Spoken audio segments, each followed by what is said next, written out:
2 minutos na po makalipas ang alas 12 ng inyong mga pananghalian. Kayo lang, kami po hindi pa muna. Umiyan ako kami pagkatapos ng aming paghahatid sa inyo ng mga balita ngayong araw na ito ng... Bilis ng araw, Huwebes ha. Huwebes na po ngayon, ika-18 ng buwan. Ay, Huwebes! Miyerkules lang ngayon. Miyerkules lang. Sablay na naman ang aking. Araw po ay ang Miyerkules.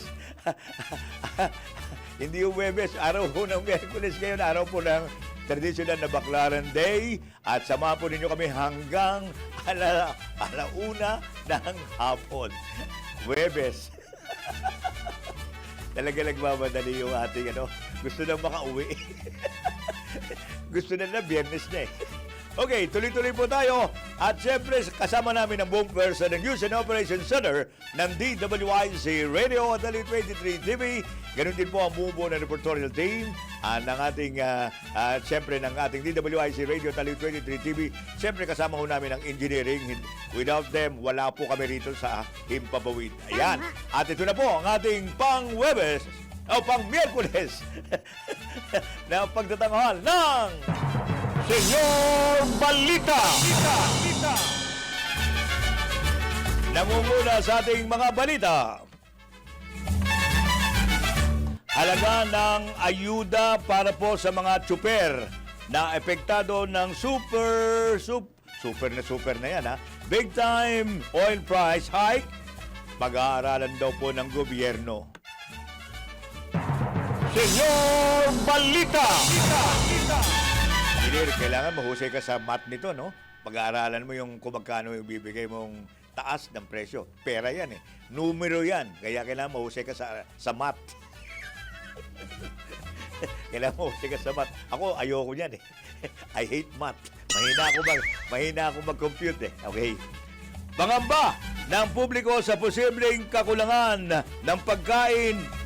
Pinawi po yan ng ating Pangulong Marcos. Senyor Balita! Mga TNBS driver at operator, nakukulangan din. Tinan mo, mahirap talaga mag-math eh. Nakukulangan pa, binigyan na, kinumpute na nila yan ha. Pero nakukulangan pa rin sa inaprubahang dagdag pasahe. Kaya ayoko mag-math eh. Senyor Balita!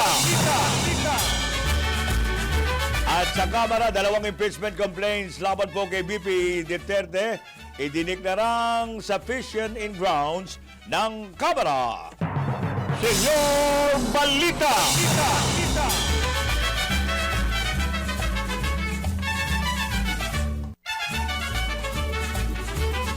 At sa resolusyong nananawagang padaanin sa local courts ang mga ipa-aresto ng ICC at iba pang international bodies, pinagtibay po ng Senado. Senyor Balita! Yan po ang ating mga pangunahing mga balita ngayong araw na ito ng Miyerkules, araw po ng tradisyon na Baclaran Day, ika-18 ng buwan ng Marso. Ayan. At siyempre, bago po namin ihatid sa inyo ang pinakadetalye po ng ating mga pangunahing mga balita ngayong araw na ito ng Miyerkules, araw po ng tradisyonal na Baclaran, ihatid muna namin sa inyo ang whether you like it or not, ang lagay po ng ating panahon, ihatid yan sa atin mismo ng Pag-asa sa magitan ng kanilang weather specialist sa katawan po ni Ginoong John Manalo. Senyor Manalo, magandang tanghali. Magandang tanghali din po, Senyor Ray, at ganoon din sa ating mga taga-subaybay. Ang pangunahing nakakaapekto sa ating bansa ay yung hanging amihan o yung northeast monsoon, at ito ay nagdadala rin ng maulap na kalangitan, kaya posible yung mga pag-ambon, lalo na dito sa Batanes, Cagayan at Isabela.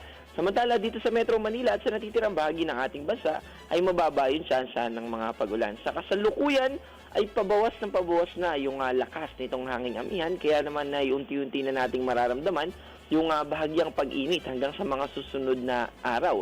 Sa kasalukuyan ay hanggang Central Luzon na lamang yung epekto nitong amihan at mas mababawasan pa ito. So by weekends ay posibleng easterlies na yung makakaapekto sa atin at mas maalinsangan na temperatura yung mararanasan natin. Kaya sulitin na po natin yung magandang panahon ngayon. Pero mag-ingat pa rin po tayo, no? Dahil yung pabago-bago ng sobrang init and then lamig ay posibleng makapagpahina ng ating immune system at magkaroon tayo ng mga sipon-ubo. Kaya mag-ingat pa rin po tayo. At wala naman po tayo minomonitor na bagyo o low pressure area sa loob ng Philippine Area of Responsibility. Mananatili po ito hanggang sa susunod na 3 hanggang 5 araw. At yun po yung ating update mula dito sa DOFT Pag-asa. Maraming salamat, Senyor Manalo. Direktamente mula pa rin po sa Pag-asa, pinaka-latest na lagay ng ating panahon ngayong araw na ito ng Miyerkules. 8 minutos na po makalipas ang alas 12 ng tanghali. Entra na tayo! Balita! So, entra na tayo sa ating mga umaribang detalye ng mga balita.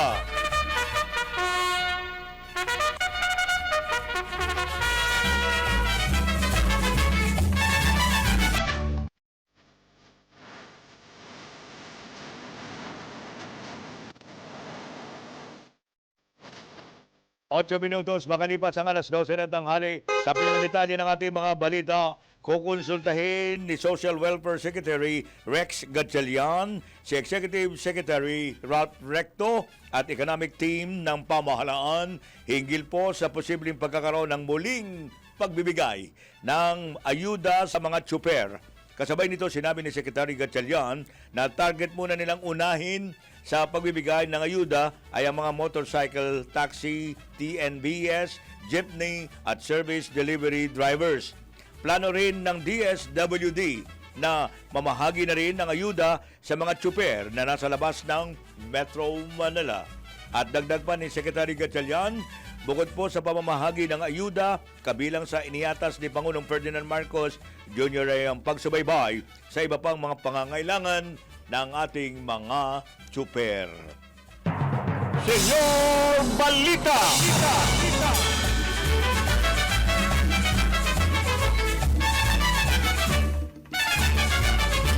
Samantala, tingnan natin muna ang palasyo ng Malacanang. Pangulong Marcos tiniyak na walang kakulangan sa pagkain kaya hindi kailangan tayong mag-hoard. Alamin natin ang detalye mula kay Gilbert Perdes. Gilbert? Iginiit ni Pangulong Ferdinand Marcos Jr. na walang kakulangan sa food supply kaya't hindi raw kailangan ng tinatawag na hoarding. Sinabi ng Pangulo na maayos ang supply ng pagkain, kabilang ang bigas at iba pang basic goods. Binigyan din pa ng Pangulo na sapat ang supply kahit may umiiral na tensyon sa Middle East. Hinimok din ng Pangulo ang publiko na huwag mag-panic buying dahil kontrolado naman ng pamahalaan ang sitwasyon. Patron 13, Gilbert Perdes para sa Himpilang May Todong Las, DWIZ. Nagbabalita ng tama, naglilingkod ng tama. That time check. Maraming salamat, Gilbert Perdes. Direktamente mula pa rin sa Palasyo ng Malacanang. Nagatid sa ating orasan, 10 minutos makalipas ang alas 12 ng inyong pananghalian. Senyor Balita! Sa mga karagdagan pa rin nating mga detalye ng mga pangunahing mga balita, iginit naman ng grupong Laban TNBS na hindi sapat ang 20 pesos na dagdag base sa fare o dito sa tinatawag na base fare ng Transport Network Vehicle Service upang maibsan ang epekto ng patuloy na pagtaas ng presyo ng langis bunsod ng tensyon sa Middle East. Ayon kay Laban TNBS President June De Leon, hindi sasapat ang nasabing dagdag pasahe dahil daw po sa labis na pagtaas ng presyo ng gasolina at diesel. At bagamat makakatulong anya ito sa ilang gastusin, sinabi niyang hindi nito kayang tapatan ang matinding pagtaas po ng operational cost ng mga driver. Dagdag pa niya, may ilang tsuper na umaabot lamang sa 300 ang naiuwi matapos ang 18 oras na biyahe. At ibinunyag din ni De Leon na umaabot sa 500 kada araw ang nalulugi ng mga driver dahil mataas na presyo ng krudo at malaki ang epekto sa kanilang kita at ganoon din sa budget ng pamilya. Nangangamba rin ng opisyal na ang karagdagang taas pasahe maaaring magdulot ng pagbaba ng bilang ng pasaherong gumagamit ng TNVS. Senyor Balita! 12 minutos makalipas ang alas 12 ng inyong panangalian.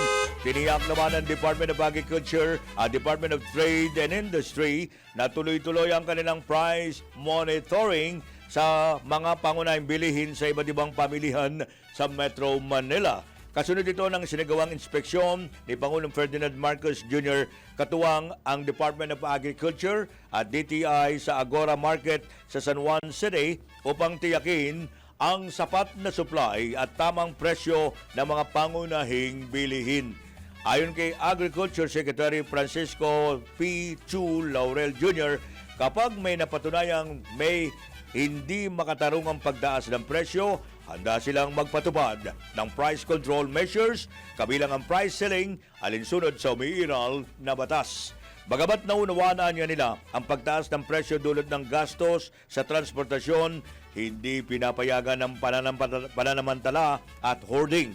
Siniguro naman ng pamahalaan na sapat ang supply ng bigas at iba pang pagkain sa bansa, gayon din ang farm inputs. Patuloy naman ang pagbibigay ng tulong ng pamahalaan sa mga magsasaka upang mapababa ang gastos sa produksyon at maiwasan ang biglaang pagtaas ng presyo. Senyor Balita! 14 minutos na makalipas ang alas 12 ng inyong pananghalian, Senyora.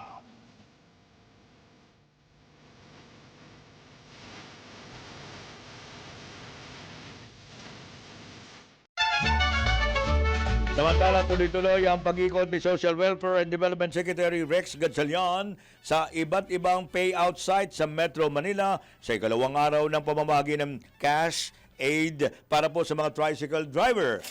Ayon sa Department of Social Welfare and Development, ang halagang 5,000 pisong cash assistance ay nakatutulong upang madagdagan ang kita ng mga driver at maibsan ang epekto ng pagtaas ng presyo ng langis. At nilinaw din ng DSWD ang pagkakaiba ng cash relief assistance at fuel subsidy program ng Department of Transportation. Paliwanag pa ng ahensya, ang cash relief assistance sa ilalim ng assistance to individuals in crisis situation ay direktang tulong pinansyal na ibinibigay sa mga benepisaryo.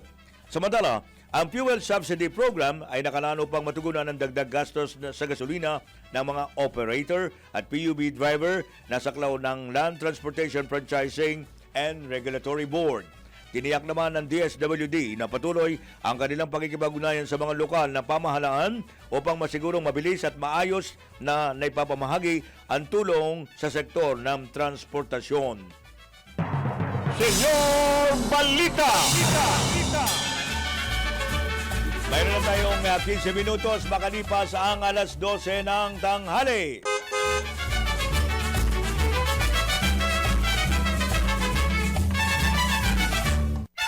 Aprobado na sa Senado ang resolusyon na nagsasaad ng posisyon ng Senado laban sa extrajudicial rendition o pagsusurrender sa sinumang Pilipino sa dayuhang korte o jurisdiksyon. Sa Senate Resolution No. 307, nakasaad na dapat bigyan ng pagkakataon na makadulog sa mga korte sa bansa para po sa legal remedies ang sinumang Pilipino bago sila isuko o extradite sa ibang bansa. Samantala, bumoto naman kontra sa pagpapatibay ng nasabing resolusyon sina Senator Risa Ontiveros, Kiko Pangilinan at Bam Aquino. Matatanda na isinulong ng mga membro ng Senate Majority Black ang resolusyon matapos ilabas ng International Criminal Court ang listahan ng aninay co-perpetrators ni dating Pangulong Rodrigo Duterte sa kinakaharap ng mga kasong crimes against humanity sa ICC. Kabilang sa co-perpetrators na tinukoy ay sina Senador Bongo at Ronald De La Rosa na kapwa kasapi ng Minority Black at nakalagda sa resolusyon. Senyor Balita! Tignan natin ang report mula sa Kamara. Dalawang impeachment complaints laban po kay BP Duterte dineklarang sufficient in grounds ng Kamara. Detalye mula kay Jelly Mendez. Jelly? Senyor, dineklarang sufficient in grounds ng House Committee on Justice ang dalawang impeachment complaints laban kay Vice President Sara Duterte. Ito'y matapos maghain ng motion si House Senior Deputy Majority Leader at Iloilo Representative Lawrence Defensor para ideklarang sufficient in grounds ang ikatlong reklamo, habang si House Deputy Speaker Janet Garin naman ang naghain ng motion para ideklarang sufficiency in grounds ang ikaapat na impeachment complaint sa viva voce voting ng komite.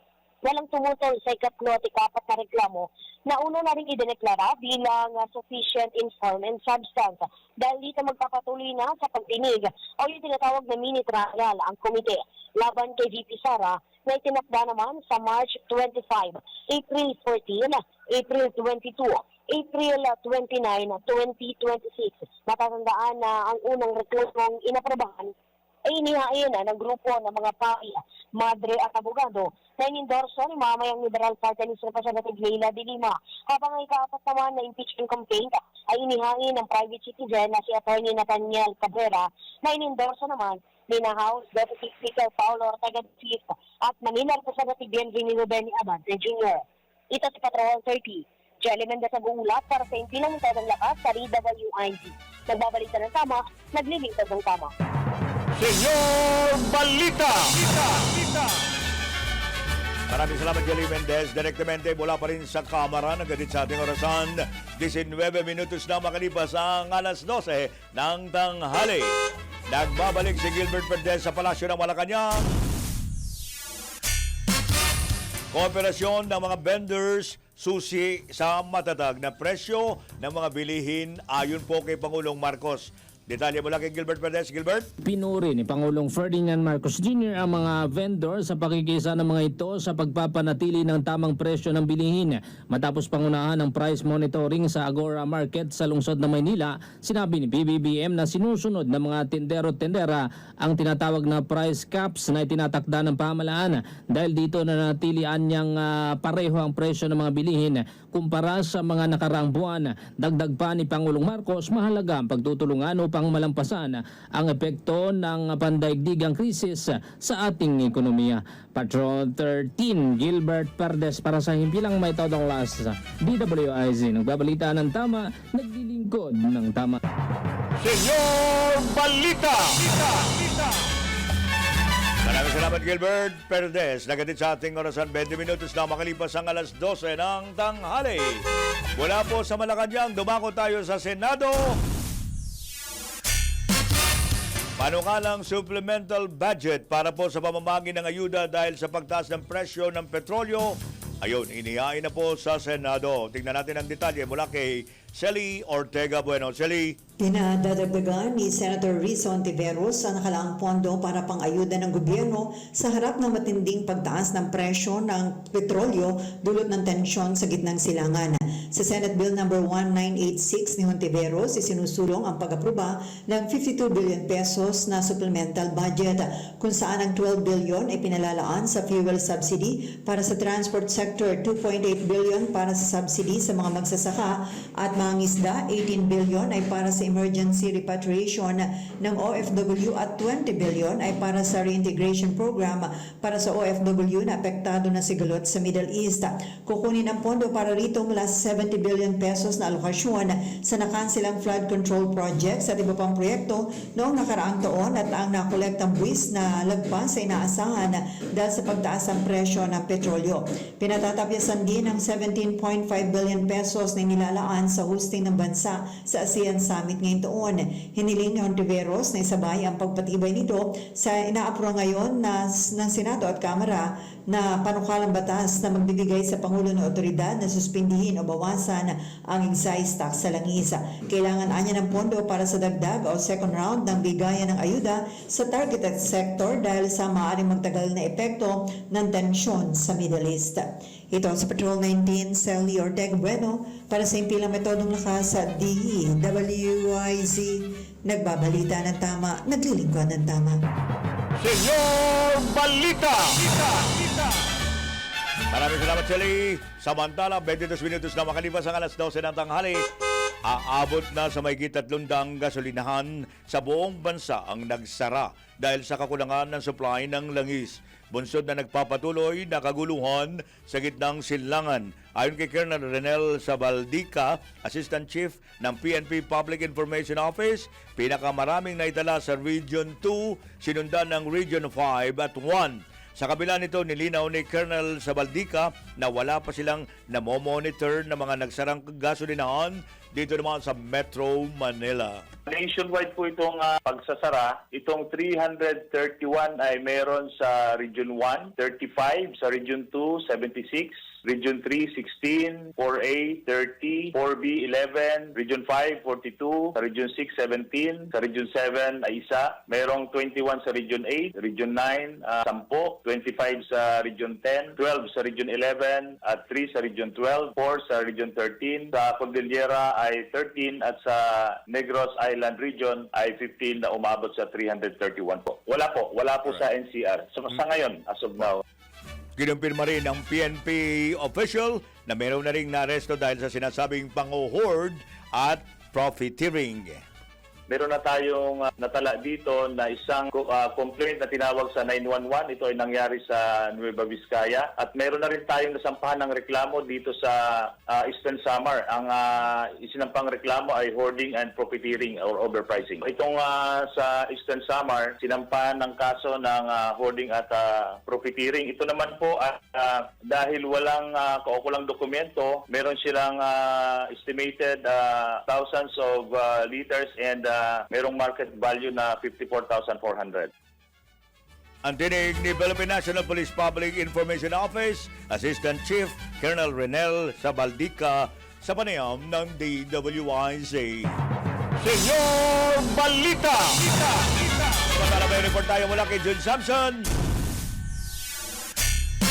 Kapalaran ng reklamo laban kay Senator Villanueva, ipinaubayan na po ng DOJ sa Ombudsman. Detalye mula kay June Samson. June! Senyor, itinasa na ng Department of Justice sa Office of the Ombudsman ang reklamo ng National Bureau of Investigation laban kay Senator Joel Villanueva kaugnay sa umano'y manumalyang flood control project sa Bulacan. Ayon kay DOJ spokesperson Attorney Paulo Martinez, Ombudsman ang nagpapasya kung may sapat na basihan para isang pasaporte ang kasong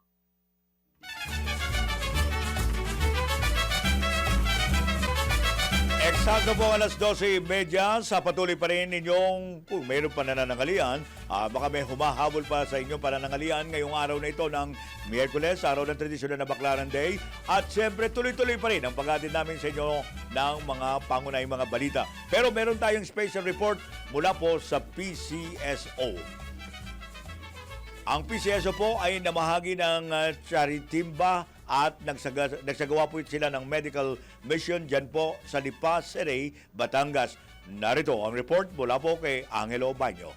Namahagi ang Philippine Charity Sweepstakes Office ng 2,050 charitimba sa 6 na barangay sa Lipa City, Batangas bilang bahagi ng Corporate Social Responsibility Program ng ahensya. Pinangunahan ang aktibidad ni PCSO Chairperson Felix Reyes kasama si Ryan Christian Recto, kinatawan ng ika-6 na distrito ng Batangas. Kabilang sa mga benepisyaryo ang mga senior citizen at persons with disabilities mula sa mga barangay ng Anilao Proper, Antipolo del Sur, Anilao Laba, Pangulingin East, Pangulingin West at Pangulingin Bata. Kasabay nito nagsagawa rin ang PCSO ng medical at dental mission katuwang ang Lipa City Dental Chapter sa gymnasium ng Barangay Antipolo del Sur kung saan 155 residente ang nabigyan ng libreng konsultasyon, gamot, bunot ng ngipin at electrocardiogram. Bukod dito, 60 estudyante mula sa nasabing barangay ang nakatanggap din ng educational assistance mula sa ahensya. Yan ang PCSO, hindi umuurong sa pagtulong. Angelo Baño, nagbabalita ng tama, naglilingkod ng tama.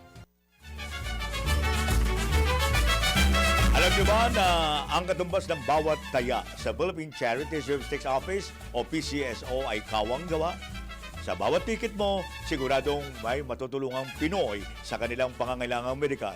Dahil po sa PCSO, basta kawang gawa at pagtulong, hindi ka nila urungan. Kaya palaging tandaan, ang bawat taya, mayroong kawang gawa. Senyor Balita!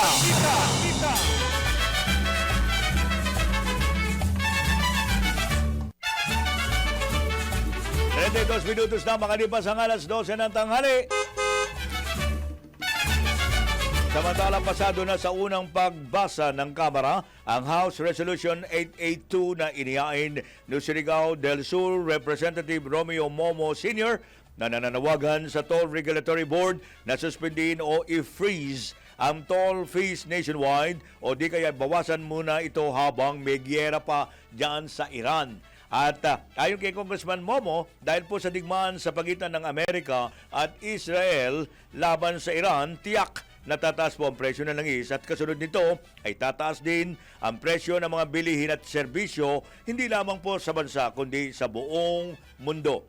At dagdag pa ng mambabatas, ang pansamantalang pagpigil sa toll fees o ang pagbawas nito ay magbibigay ng konting ginhawa sa ekonomiya ng bansa. Dahil karamihan po sa mga produktong pumapasok o nanggagaling sa mga probinsya na dumadaan po sa mga toll gate ay may mga pangunahing bilihin at produktong pangkonsumo o para po sa mga industrial raw materials. Sa pagpigilan niya ng toll fees, hindi gaano tataas ang presyo ng mga bilihin kung kaya't hindi bababa ang konsumo ng mga produkto at serbisyo. Senyor Balita! 33 minutos, makalipas ang alas 12 ng tanghali pa rin. At tingnan natin ang report pa rin. Nagbabalik muna si June Samson. Tuloy natin yung kanyang report kaugnay dito sa reklamo laban kay Senador Villanueva. Ipinaubayan na raw po ng DOJ sa Ombudsman. John? Senyor, ipinasa na nga ng Department of Justice sa Office of the Ombudsman ang reklamo ng National Bureau of Investigation laban kay Senator Joel Villanueva kaugnay sa umano'y manumalyang flood control projects sa Bulacan. Ayon kay DOJ spokesperson Atty. Paula Martinez, Ombudsman ang magpapasya kung may sapat na basihan para isampa sa korte ang kasong malversation of public funds. Ipinaliwanag ni Martinez na saklaw ng Ombudsman ang kaso dahil sangkot ang isang opisyal na may salary grade 27 pataas. Nilinaw naman ito na sinimulan lang ng DOJ ang investigasyon dahil deputized o itinalaga ang mga piskal ng DOJ. Patrol 24, June Samson, para sa tulang nito ng Lakis DWIG, nagbabalik ng tama, naglilingkod ng tama. Senyor Balita! Maraming salamat ang ating kasamang si June Samson, direktamente sa Ombudsman. Nagatid sa ating orasan 35 minutos na makalipas ang alas 12 ng tanghali. Wala pang nakikitang dahilan ang Malacanang para ikonsidera ang panawagang magdeklara si Pangulong Marcos ng State of National Emergency para po makontrol ang pamahalaan ang oil industry at paggalaw ng presyo ng petrolyo. Sinabi po ni Palace Press Officer Claire Castro na ito ay dahil aktibo ang pagkikipag-usap ng Department of Energy sa pangunguna ni Secretary Sharon Garin sa mga kumpanya ng langis. Ginawa ni Yusek Castro ang pahayag matapos ibungkahin ni House Deputy Speaker at TUCP Party List Representative Raymond Mendoza ang pagdideklara ng State of National Emergency para po makontrol ng pamahalaan ng presyuhan ng langis sa harap na nagpapatuloy na gyera sa Middle East. Binigyan din ng Palace official na ginagabayan ngayon ng DOE ang mga oil companies kaya kontrolado ng pamahalaan ng sitwasyon at walang rason para magdeklara ng State of National Emergency. Ipinunto pa ni Yusek Castro ang pagbabalangkas ngayon ng Kongreso sa panukalang batas na magbibigay ng kapangyarihan sa Pangulong na magbawawas o magsuspindi ng excise tax o dagdag buwis sa langis. Senyor Balita! Ay report si Jobel Pelenio.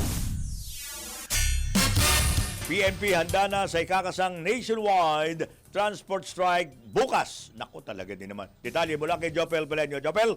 Siniguro ni PNP Chief Police General Jose Melencio Nartates Jr. ang kapayapaan at kaayusan sa bansa kasunod ng ikinakasang nationwide transport strike sa Marso 19. Ayon kay Police General Nartates, pinaigting na ng mga local police commander lalo na sa mga urban areas ang monitoring para matukoy ang mga lugar na posibleng maapektuhan ng kilos protesta. Sa pamamagitan nito, agad ani General Nartates na makapaglalatag ng mga kinakailangang hakbang ang PNP para protektahan ang interes ng mga commuter at ng mga hindi sasama sa kilos protesta. Unang inanunsyo ng Transport Group na piston ang kanilang ikakasang nationwide transport strike sa Marso 19 upang kalampagin ang pamahalaan na kumilos para mabigyang tulong ang kanilang hanay at maging ang publiko na labis na apektado ng napakataas na presyo ng langis at napakamahal na halaga ng mga bilihin at payarin na epekto ng patuloy na tensyon sa Middle East. Ito si Patrol 17 Chopel Pileño para sa impilang may todong lakas, DWIZ. Nagbabalita ng tama, naglilingkod ng tama. Senyor Balita!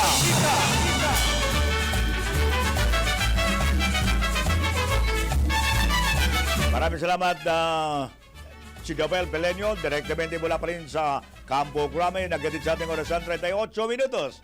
Makalipas ang alas 12 ng tanghali, babalik si Gilbert Perez sa Palasyo ng Malacanang.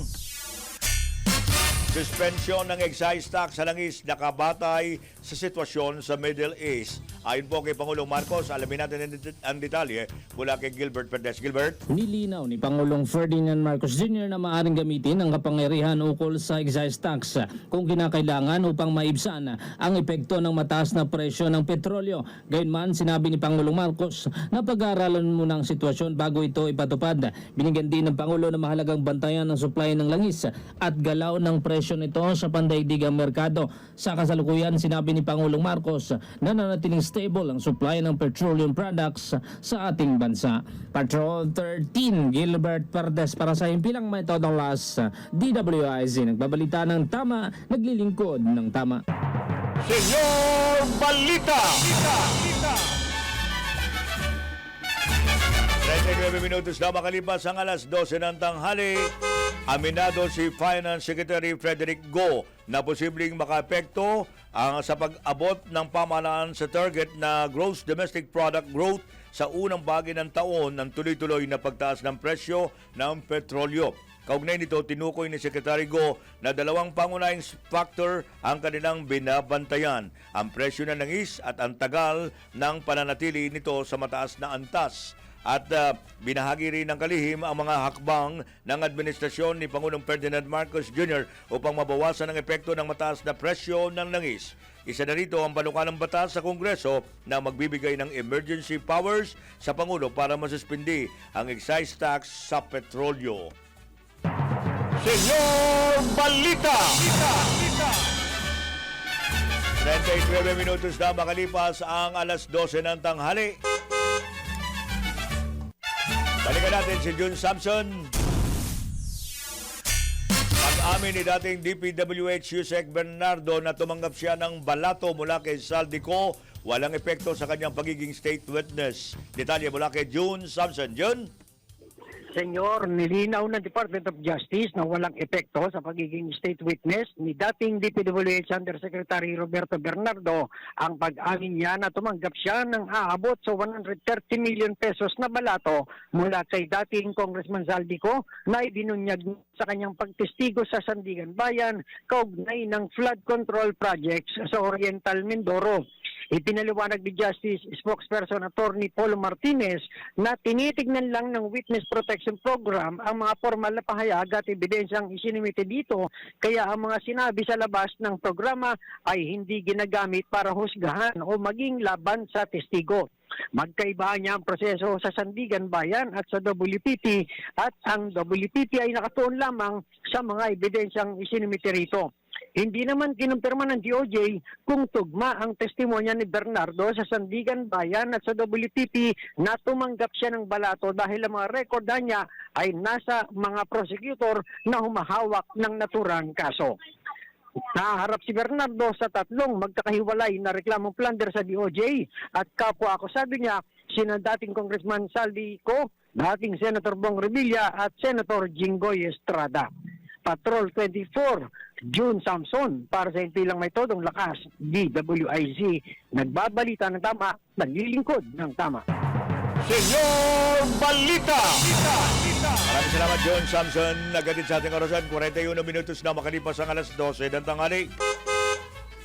Samantala, umabot na po sa record na 160.4 billion pesos ang kabuang ipon ng mga miyembro ng Pag-ibig Fund nitong 2025. Mas mataas po ng 21% kumpara noong 2024. Ayon sa Pag-ibig, ito na ang pinakamataas na savings collections sa kasaysayan nito na nagpapakita ng patuloy na pagtitiwala ng publiko sa kanilang mga programa. Batay sa kanilang datos, malaki ang ambag ng voluntary savings sa paglago, lalo na sa ilalim ng Modified Pag-ibig 2 Savings Program na umabot na sa 83.5 billion pesos. Ayon kay Human Settlements and Urban Development Secretary Jose Ramon Aliling, ang pagtaas ng ipon ay magpapalakas sa kakayahan ng ahensya na mag-alok ng mababang interes sa housing loans at suportahan ng pabahay program ng pamahalaan. Binigyan din ng Pag-ibig na mananatili silang maingat sa pamamahala ng pondo upang makapagbigay ng mataas na dividend at sigurong matatag ang kinabukasan ng kanilang mga miyembro. Senyor Balita! 43 minutos na makalipas ang alas 12 ng tanghali. May report si Celi Ortega Bueno sa Senado. Ratifikasyon ng panukalang batas na nagtatakda ng BARM elections. Magandang regalo sa Bangsamoro sa pagtatapos ng Ramadan. Detalye mula kay Celi Ortega Bueno. Celi? Regalo para sa Bangsamoro para sa Idil Fitir o pagtatapos ng Ramadan ang naganap na pag-ratify ng Senado sa panukalang batas ukol sa pag-uurong sa Setyembre ng unang eleksyon para sa parlamento ng Bangsamoro Autonomous Region in Muslim Mindanao o BARMA. Itinayag ni Senate Majority Floor Leader Juan Miguel Zubiri. Sinabi niya Zubiri na katuparan na ito ng pangako ng batas na Bangsamoro Organic Law na kikilalanin ang karapatan ng mga Bangsamoro na pumili ng kanilang mga leader. Regalo na rin anya ito sa Bangsamoro para nga sa Idil Fitir. Matapos ang 3 beses na pagkakansila ng eleksyon sa BARMS sa sari-saring rason, itinakda ang eleksyon sa ikalawang Lunes ng Setyembre at itinakda ng October 30 ang umpisa ng panunungkulan ng mga mananalo sa eleksyon. Matapos nito, isasabay na lagi ang BARM election sa local at national elections. Ayon kay Zubiri, pangunahing na nagsulong ng Bangsamoro Organic Law at pagtatakda ng eleksyon sa BARM, nagawa na nilang lahat sa legislatura ang kailangan para may saayos sa sistema ng pagpili ng Bangsamoro sa kanilang mga leader. Inaasahan anya ito na magbubunsod ng pangmatagalang kapayapaan at pangunlad sa Bangsamoro Region. Kapag naratipikahan na rin sa Kamara, may papadala na sa Malacanang ang panukalang batas na ito para lagdaan ng Pangulo. Ito sa Patrol 19, Celi Ortega Bueno para sa MP na metodong lakas sa DWIC. Nagbabalita ng tama, naglilingkod ng tama. Senyor Balita! Maraming salamat, Celi Ortega Bueno, direktamente sa Senado. At kami po ay patuloy na maghahatid pa rin sa inyo ng mga detalye, report ng mga pangunahing mga balita natin. Ngayong araw nito ng Martes, magbabalik kami pagkalipas po lamang ng paghahatid namin ng ilang mga paalala. Philippine Standard Time, 45 minutos na makalipas ang alas 12 ng tanghali. Senyor! 50 minutos na po makalipas ang alas 12 ng tanghali. Sa patuloy pa rin maghahatid namin sa inyo ng mga detalye ng ating mga pangunahing mga balita ngayong araw nito ng Miyerkules, araw ng tradisyonal na Baclaran Day, ika-18 ng buwan ng Marso. At may paalala po ang PhilHealth, tiniyak po ng PhilHealth Insurance Corporation na mananatiling available ngayong taon ang 21 essential medicines sa ilalim po ng Yaman ng Kalusugan Program sa mga accredited primary care facilities sa buong bansa. Ayon po kay PhilHealth President at CEO Edwin Mercado, layunin nito matiyak ang tuloy-tuloy na access ng mga miyembro ng pangunahing gamot at serbisyong pangkalusugan. Makakaasahan niya ang mga Pilipino na patuloy nilang makukuha mga kinakailangang gamot sa kanilang napiling Yakap Clinics habang pinabuti pa ang benepisyo ng programa. Kabilang sa mga available na gamot ang antibiotics, maintenance medicines at iba pang pangkaraniwang lunas para sa iba't ibang sakit. Pinayuhan din ng PhilHealth ang mga partner providers na tiyaking may sapat na supply ng mga gamot at mapanatili ang kalidad ng serbisyo. Senyor Balita! Samantala, Samantala, may paalala po ang Philippine Amusement and Gaming Corporation. Muling maghahatid po sila ng saya ang PAGCOR sa pagbabalik ng inaabangang 1K for 2M nationwide Link Bingo event sa March 29. Pangungunahan po ng Casino Filipino Angeles ang nasabing bingo event at sabay itong lalaruin sa mga Casino Filipino branches sa Bacolod, Cebu, Fuente, Grand Regal, Ilocos Norte, Iloilo, Mactan, Olongapo at Tagaytay. Hanggang 2 milyong pisong jackpot prize ang naghihintay sa ikasampu at huling laro, habang 100,000 piso naman ang papremyo sa bawat isa sa unang 9 na laro. Isahalagang 1,000 piso kada ticket, makatanggap ang mga kalahok ng 4 na bingo cards bawat laro at valid ito para sa 10 kapanapanabik na rounds. Ang Link Bingo Series ay bahagi po ng layunin ng PAGCOR na makapagatid ng saya at responsableng gaming experience sa mga bingo enthusiasts. Para po sa karagdagang detalye, maaaring tumawag sa 0906-574-1935 o 0927-804-0304 o 0917-843-0970.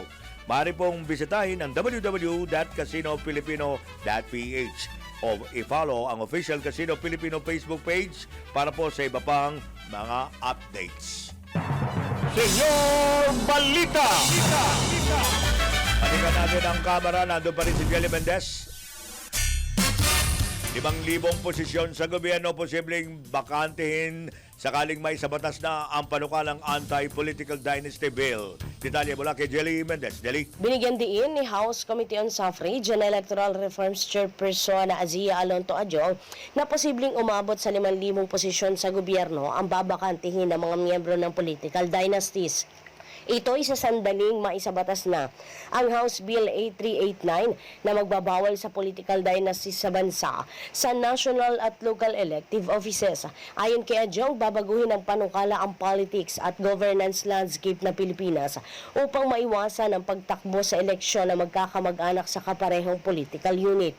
Para matiyak na nakaugat sa solid na ebidensya ang bersyon, nakipagtulungan niya ang komite sa Socio-Economic Research Bureau sa ilalim ng Congressional Policy and Budget Research Department ng Kamara. Dito ay pinag-aralan umano ang posibleng epekto ng pagbabawal sa political dynasties. Batayan niya sa preliminary findings ng SERV ay lumalabas na 9,852 mula sa 17,983 na local level positions o katumbas ng 54.8% ay okupado ng mga miyembro ng dinastiya, habang nasa 4,239 naman ang potential dynastic families sa bansa. Consistent din umano ang datos sa League of Municipalities of the Philippines, kung saan ay batay sa survey nito sa municipal mayors mula sa 1,493 municipalities, 917 o 61% ay nagsilbi na may immediate o extended family members na may karanasan sa elective office. At dahil second degree of consanguinity at affinity ang isinusulong ng Kamara, iginit ng kongresista na base sa projections ay nasa 5,000 elective positions ang maaaring bakantihin na mga political dynasty. Ito si Patrol 30. Jelly Mendez nag-uulat para sa impilang may todong lakas sa DWIZ. Nagbabalita ng tama, naglilingkod ng tama. Senyor Balita! Maraming salamat, Jelly. Nagadit sa ating oras ng 55 minutos na makalipas ang alas 12 ng tanghali. Nagbabalik si June Samson. Obispo na nawagan sa mga OFW sa Middle East na manalangin at maging mahinahon. Detalye mula kay June Samson. June? Senyor, pinaalalahanan ni Taytay Palawan Bishop Broderick Pabilio ang mga overseas Filipino workers at mga Filipino migrants na maging mahinahon sa epekto ng Middle East War.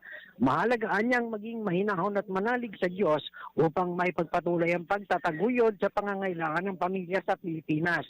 Hinikayat ng obispo ang mga Filipino na mamuhay ng payak o yung simple at maaaring may mga dapat baguhin gaya ng mga binibili at mga bagay na hindi naman kailangan. Ang paalala ng obispo ay sa harap ng tumataas na presyo ng langis at susunod na niya dyan ang presyo ng mga bilihin, kaya ihanda ang mga sarili sa paglala ng sitwasyon. Payo ni Bishop Pabilio, higit na manalig sa Panginoon sa pagharap ng sambayanan sa mga suliranin sa ekonomiya dulot ng digmaan sa Middle East na aniya ay matatapos din. Patrol 24, June Samson para sa Itilang May Todong Lakas, DWIZ, nagbabalita ng tama, naglilingkod ng tama. Senyor Balita! Maraming salamat, John Samson. Samantala, balikan natin ang palasyo ng lugar po ng Department of National Defense. Nandun ang ating kasamang si Jopel Pelenyo. PMA, tinututukan na po ang paglikha ng mga bagong military leader na may prinsipyo at kakayahang harapin ang mga hamong kinakaharap ng bansa. Detalye mula kay Jopel Pelenyo. Jopel? Lumahok ang Philippine Military Academy o PMA sa ASEAN University Network Quality Assurance Training Course for Accomplishing Program Assessment version 4.0 Tier 1 training na ginanap sa Ho Chi Minh, Vietnam. Nagsilbing kinatawan dito ng PMA si Civilian Human Resources Chief Hanelet Manalang at Office Command Engineer 1 Engineer Catherine Bumanghat. Layo ng pagsasanay na pataasin ang kapabilidad ng bawat kalahok pagdating sa pagpapatupad ng AUNQA standards, pagsasagawa ng self-assessments at pahusayin ang kanilang outcome-based education o OBE-aligned curriculum and support systems. Tiwala ang militar na sa pamamagitan ng aktibidad, tataas ang kaalaman at kasanayan ng kanilang mga personnel na napakahalaga sa paglikha ng mga lider na may prinsipyo at may kakayahang harapin ang mga hamong kinakaharap ng bansa sa nagbabagong panahon. Ito si Patrol 17 Chopel Pileño para sa Impilang May Todong Lakas, DWIZ. Nagbabalita ng tama, naglilingkod ng tama. Senyor Balita! Maraming salamat, Jopel. Samantala, tingnan natin ang pahabol nating report sa Palasyo ng Malacanang. Malacanang may panawagan sa publiko sa gitna ng kasalukuyang krisis dulot ng kaguluhan sa Middle East. Gilbert Perez. Nakiusap ang Malacanang sa publiko na huwag sanang magsilbing daan sa paghasik ng takot o pangamba sa harap na rin ng kasalukuyang sitwasyon dahil na rin sa krisis sa gitnang silangan. Hindi raw makabubuti ayon kay Palace Press Officer Undersecretary Claire Castro na magsilbing source o pinagmulan ng fear-mongering lalo na ngayong ganito yung sitwasyon kung saan ay apektado yung lahat ng tao. Wala ayon kay Castro na makabubuting dulot ang mga hakbang na ito na magbibigay lamang ng dagdag na takot sa mamamayan. Sa gitna nito, iginit naman ng Palace official na kontrolado ng pamahalaan ng sitwasyon. Walang dahilan ayon kay Castro para humantong sa pagdedeklara naman ng State of National Emergency at pansamantalang takeover ng oil industry at i-regulate ang fuel prices. Patrol 13, Gilbert Perez para sa Himpilang May Todong Lakas, DWIZ. Nagbabalita ng tama, naglilingkod ng tama. Senyor Balita! Maraming salamat, Gilbert. At sumay niyo po ang kabuang detalye ng ating mga tampok at mga pangunay, mga parada ng mga balita natin. At siyempre, bago tayo tuluyang magwakas, patama quote tayo, ang gasolina pataas ng pataas. Pero si Senyor hindi tumataas. Pero ang ginhawa ng buhay, baba ng pababa. At siyempre, susunod na po ang inyong pinakaintay pa rin, ang ating susunod na palatunan sa pamamagitan po ni Binibining si Tony Rose Gaida. Ayan po, ang susunod natin palatunan nito po ang Tulay Pilipino. Sa loob po lamang ng ilang sandali. At siyempre, si Senyor Pacheco, may siyang pa nagsasabi, kami po ay nagbabalita ng tama, naglilingkod ng tama. Adios! Hasta mañana!